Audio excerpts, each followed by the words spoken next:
خط بیرنگ ہے اب امیجنری لائن، انویزیبل لائن، بغیر ٹکٹ کے ہوتا ہے۔ اور خط شکستہ، یہ خط شکستہ ہوتا ہے لائن سیگمنٹ یعنی کہ لائن کے تھوڑے تھوڑے حصے، بروکن لائن بھی کہا جاتا ہے اس کو، میں ڈاکٹر غلط دوائیں لکھ کر مریضوں کو دیتے ہیں، کیونکہ ڈاکٹر کی رائٹنگ بھی ایسی ایسی ہوتی ہے، تو وہ کہہ رہا ہے وہ خط شکستہ کی طرح ہوتی ہے کہ بروکن لائن آپس میں جڑی نہیں ہوتی، اس طرح کے ڈاکٹر کی رائٹنگ ہوتی ہے۔ مذاق میں یہ بات کی جا رہی ہے کیونکہ میتھ کو وہ ریئل زندگی میں مذاق کے طور پر جو رہا ہے۔ خط استوا پر دن رات برابر ہوتے ہیں۔ اب خط استوا میں یعنی کہ وہ کہہ رہے ہیں جیسے کہ ارتھ ہے تو اس کے اوپر اس کے سائڈوں میں ڈون سے دوسرے سیارے ہیں، ان کی بات کر رہا ہے کہ وہ خط استوا کی طرح دن رات برابر ہیں، اس لیے مساوات کی علامت ہے۔ مساوات ہوتی ہے اب ایکول، جیومیٹری کی کتابوں میں ہے کہ نقطہ جگہ نہیں گھیرتا، کہ جو ڈاٹ آپ ڈالتے ہیں جیومیٹری میں وہ کہتے ہیں کہ یہ کوئی جگہ نہیں گھیرتا، لیکن 6 لفظوں سے تو پورا پاکستان گھیر سکتے ہیں۔ یہاں وہ کہہ رہا ہے کہ میتھ کہتا ہے جیومیٹری میں کہ یہ نقطہ جون سا ہے وہ کوئی جگہ نہیں گھیرتا، لیکن 6 نقطے ہیں جنہوں نے پورے پاکستان کو گھیرا ہوا ہے، یہ دیکھیں 3، 4، 5 اور 6 نقطوں سے پورے پاکستان کو گھیرا ہوا ہے۔ جیومیٹری میں ہر دائرہ گول ہوتا ہے، جیومیٹری میں یہ 2 سرکل ہے، دائرہ یہ گول ہوتا ہے، اور اس کے قطر کی لمبائی نصف قطر سے دگنی ہوتی ہے۔ اب قطر پتہ کیا ہوتا ہے؟ قطر ہوتا ہے ڈائیمیٹر، میں آپ کو سمجھاتا ہوں۔ یہ ہے اگر سرکل تو ڈائیمیٹر ہوتا ہے ایسی لائن جو اس کے سینٹر سے گزرے، اس کو کہا جاتا ہے ڈائیمیٹر، اور اردو میڈیم کے لیے کہا جاتا ہے قطر۔ اب وہ کہہ رہے ہیں اس کے قطر کی لمبائی نصف قطر سے دگنی ہوتی ہے۔ نصف قطر ہوتا ہے آدھا قطر، یعنی کہ جس کو کہا جاتا ہے ریڈیس، ایک یہ اور ایک یہ، 2 دفعہ ریڈیس وہ ڈائیمیٹر کی ایکول ہوتا ہے۔ اب اس میں وہ کہہ رہا ہے کہ نصف قطر آدھا قطر وہ 2 دفعہ ہو، ایک اور ایک 2 دفعہ ہو، پھر وہ پورے قطر کی ایکول ہوتا ہے۔ ایک اسلام کا دائرہ ہے جس سے آج کل لوگوں کو صرف خارج کیا جاتا ہے۔ اب وہ کہہ رہا ہے ایک تو جیومیٹری کا دائرہ ہے، ایک اسلام کا دائرہ ہے جہاں سے لوگوں کو صرف نکالا جا رہا ہے۔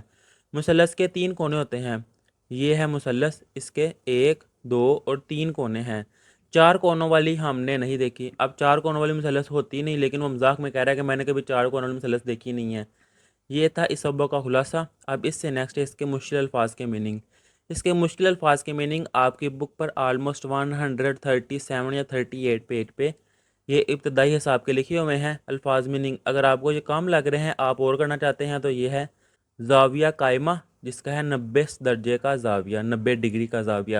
خط مستقیم، سیدھی لکیر، دائرہ، گول شکل، ضرب، برہانہ، فتوے، شرعی حکم، لا، نفی کرنے والا لفظ، متوازی خطوط، آمنے سامنے خطوط، خط تقدیر، قسمت کی لکیر، نقطہ، چھوٹا مقام، تفریق، کم کرنا، رشوت، غیر قانونی فائدہ دینا، الجبرا، ریاضی کی شاخ، مستطیل، 4 ضلعوں والی شکل، منحنی، خمدار لکیر، مثلث، 3 کونوں والی شکل، جمع، اکٹھا کرنا، برہانہ، تقسیم، بانٹنا، تعزیرات، سزا کے قوانین۔ اس سے نیکسٹ ہے خط شکستہ، ٹوٹی ہوئی لکیر، بروکن لائن، فادر ان لا، سسر، علماء جیومیٹری، جیومیٹری کے ماہرین، آزمایا ہوا، آزمودہ، جبرن، مجبوری کے تحت۔ اس سے نیکسٹ ہے سلب کر لینا، چھین لینا، ضرب شدید، سخت یا زیادہ چوٹ، خط استوا، زمین کی درمیانی لکیر، مثلث کے زاویے، 3 زاویوں کا مجموعہ، خط بیرنگ، بغیر ٹکٹ خط، بندی، نقطہ، جہل، جہالت، شائبہ، شک و شبہ، قناعت، صبر و شکر، منہا کرنا، تفریق کرنا، مساوات، برابری، لامکہ، جگہ سے آزاد، ازمودہ، تجربہ شدہ، تفریق پیدا کرنا، فرق رکھنا، خط منحنی، ٹیری میری لکیر، ضرب خفیف، ذرا سی چوٹ، مدر ان لا، ساس۔ یہ تھے اس کے الفاظ میننگ۔ اب اس سے نیکسٹ اس کی تشریح۔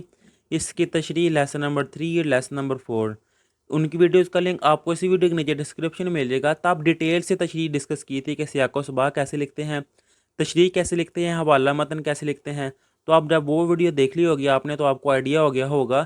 مشکل الفاظ کی میننگ تو میں نے آپ کو کروا دی ہیں۔ جب آپ اس لیسن کی ریڈنگ کریں گے تو آپ کو آئیڈیا ہو جائے گا کہ تشریح کا پیراگراف کہاں سے آیا ہے، تو آپ آسانی سے اس کی تشریح پھر کر سکتے ہیں۔ اب اس کی مکمل مشق جون سی ہے وہ کرتے ہیں ایکسرسائز۔ ایکسرسائز کا کویسچن نمبر 1 ہے، درست جواب پر ٹک کا نشان لگائیں۔ فرسٹ والا ہے زبانی جمع خرچ کا قاعدہ جو آزمودہ ہے، کام آتا ہے ملکی مسائل حل کرنے کے لیے۔